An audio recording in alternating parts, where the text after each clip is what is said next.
নমস্কার। আজকে রথযাত্রা, তাই সকলকে রথের অনেক অনেক শুভেচ্ছা। আজকে রথযাত্রায় রবীন্দ্রনাথ ঠাকুরের সেই রথযাত্রা কবিতা আছে, সেটা আমি একটু পড়ে শোনাবো। রথযাত্রার দিন কাছে, তাই রানী রাজাকে বললে, চলো রথ দেখতে যাই। রাজা বললে, আচ্ছা। ঘোড়াশাল থেকে ঘোড়া বেরোলো, হাতিশাল থেকে হাতি, ময়ূরপঙ্খী যায় সাড়ে সাড়ে, আর বল্লম হাতে সাড়ে সাড়ে সিপাই সান্ত্রী।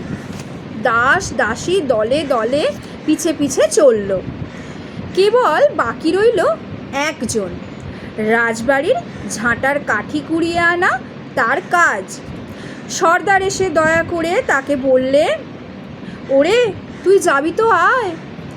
সে হাত জোর করে বললে, আমার যাওয়া ঘটবে না। রাজার কানে কথা উঠল, সবাই সঙ্গে যায়, কেবল সেই দুঃখীটা যায় না। রাজা দয়া করে মন্ত্রীকে বললে, ওকেও ডেকে নিও। রাস্তার ধারে তার বাড়ি। হাতি যখন সেইখানে পৌঁছলো, মন্ত্রী তাকে ডেকে বললে, ওরে দুঃখী, ঠাকুর দেখবি চল। সে হাত জোর করে বলল, কত চলবো?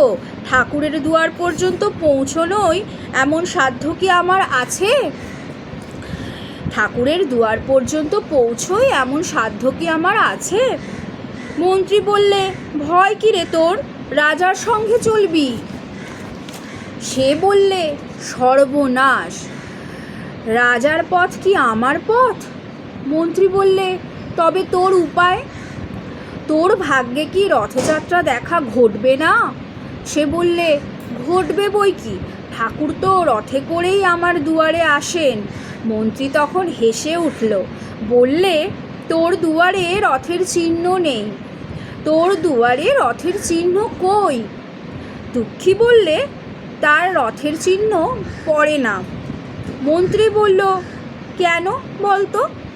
দুঃখী বললে, তিনি যে আসেন পুষ্পক রথে। মন্ত্রী বললে, কই রে সেই রথ? দুঃখী দেখিয়ে দিলে তার দুয়ারের দুই পাশে দুটি সূর্যমুখী ফুটে আছে। নমস্কার। সকলকে আবার আরেকবার রথের অনেক অনেক শুভেচ্ছা। জয় জগন্নাথ।